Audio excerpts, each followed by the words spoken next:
name is Aimie and I'm from Cameroon, and I came to the US last year, May 2014, and I was invited to New Life Church by a friend who is a professor at the University of Oregon. I was born in a nominal Christian home. I say nominal because dad and mom were Christian because they bore Christian names, and they belonged to different denominations, and for that reason they decided not to force any denomination on us. My father died when I was 10 years old, and before his death I was in the Catholic missionary school, where sometimes we go to church when maybe we must go because the school asks us to be there. So after his death, I was taken from that missionary school to a public school. In the public school I learned so many things that I didn't know before. I learned how to fight, so I could fight. And before my father died, I was not used to money. So in the public school, I learned about money. We started playing gambling with money. So from fight to gambling and all this.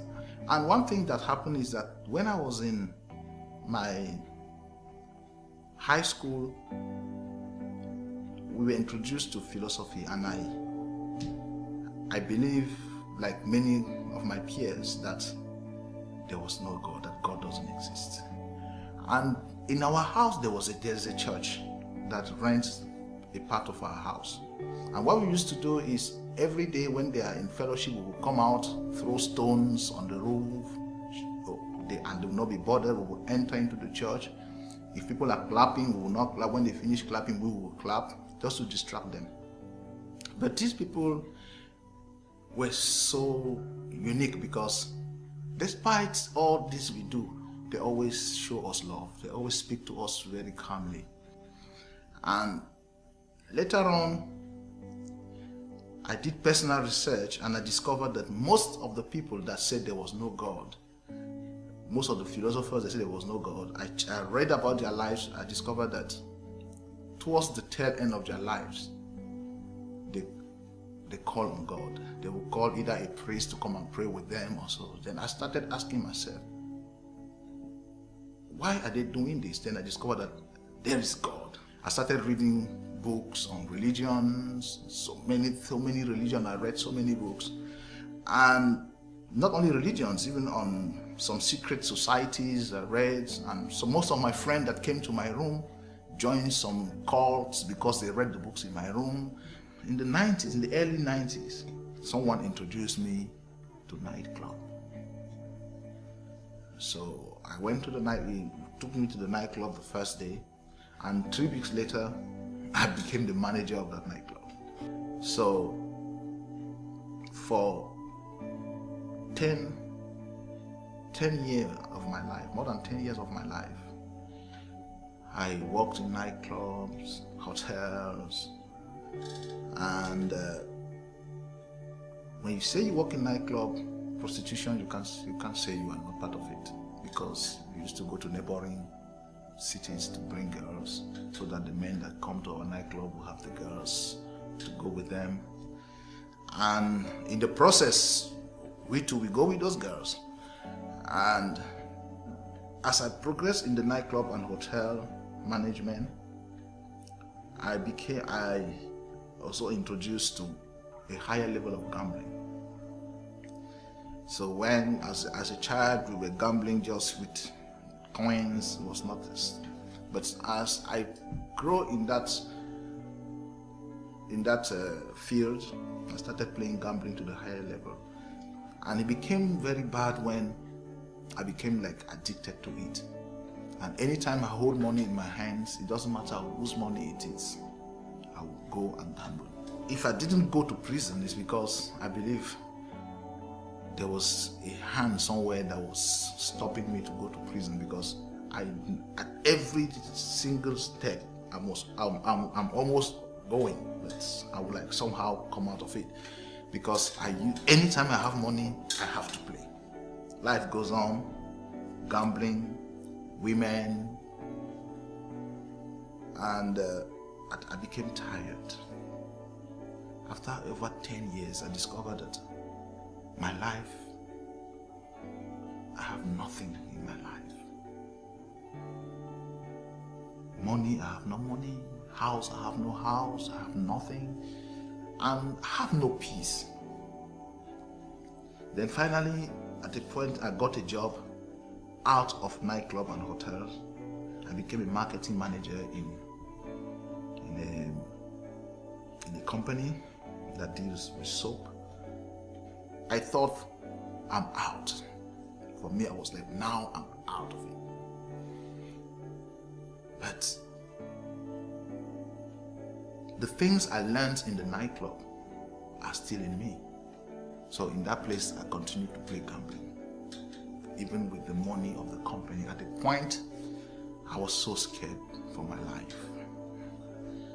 And so I didn't know what to do. So I decided to leave that city and go in a different place.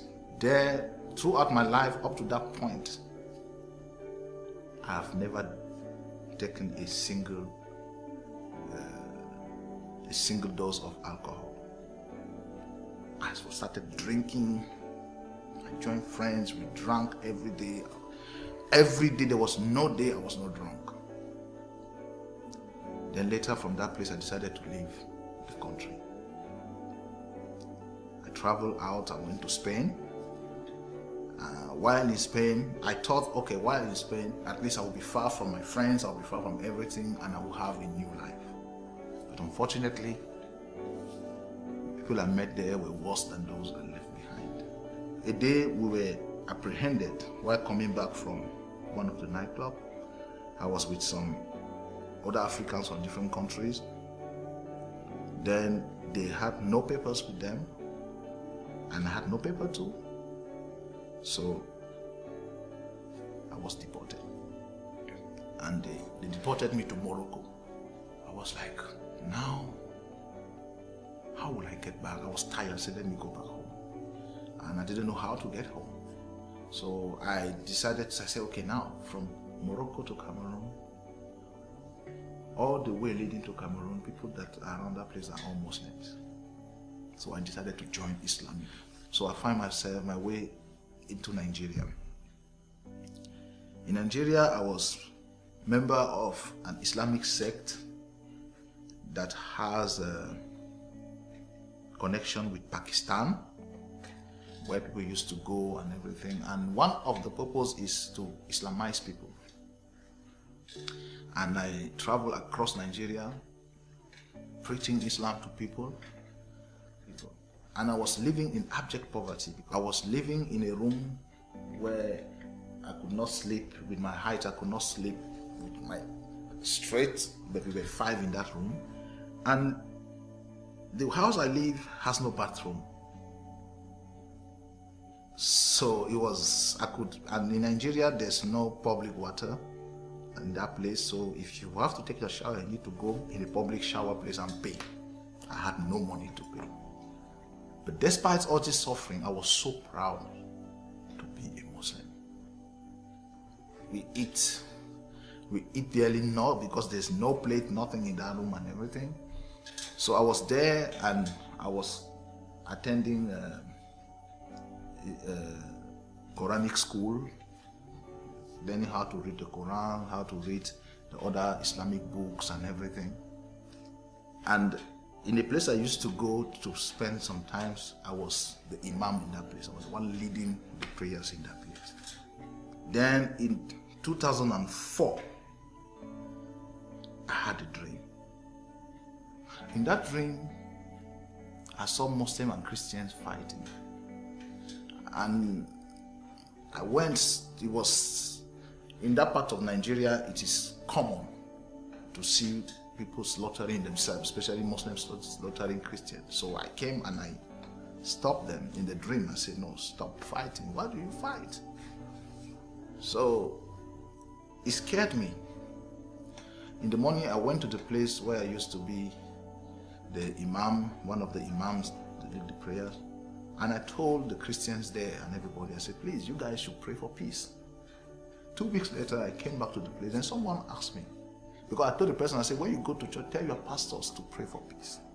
Then someone asked me, you asked us to tell our pastors to pray for peace. How did you come about that? And I said, why are you asking me the question? And she said, because that same Sunday,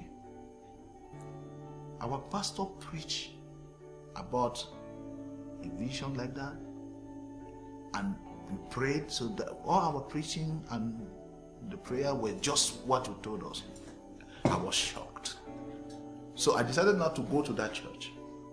I said, let me go to that church and see how, who's that pastor that's. And the aim was, when I get to that church, I will have more arguments. When I'm talking to Christians about Islam, I will convince them. It was 23rd of October 2004. So I entered into the church. And the pastor, he started speaking as if somebody told him about me. He was like, you know, some people in life, you take New Year resolutions, sometimes you can travel from one point to the other looking for peace, looking for solution to your problems, but at the end of the day, you end up there. I was like, this man is talking about me. As he summarized, he said, but let me tell you that today, if you're in that situation, it's up to you. You can have peace today. You can have everything today. Then I was waiting what to do. Then he said, if you give your life to Jesus, you are going to have peace. I was like, at that point, I was looking at the different doors of the church. So which of the door am I going to go in? Then he said, if you want that peace, if you want Jesus to give you that peace, lift up your hands. I didn't know that my hands were up. Then the usher came to me and asked me to move forward. So I gave my life to Christ that day. I can never forget that day, because after that day, so many things changed in my life. The urge to go for gambling is no more. The urge for nightclubs, no more. The urge for women, no more. But I was so happy. My brother and my sister came to Nigeria to visit me. And they said, but you are so happy. What is happening? I told them, look, life, I've discovered what life is. Life without Jesus is not life. They gave their life to Christ there. My brother today is a pastor of the Assemblies of God Church in Cameroon. My sister, she died in the Lord. And one of my brothers my cousin that was in our house then, not believing that God exists, is also a pastor today. I've come to the understanding that I always say to everyone, life without Christ is life in crisis. There's no middle line. It's either you are in Christ or you are in crisis. You may appear well-dressed, you may appear rich or everything, but only you knows the crisis that you are going through. But those in Christ are peaceful. They are sure. You have that assurance that you are safe today and forever.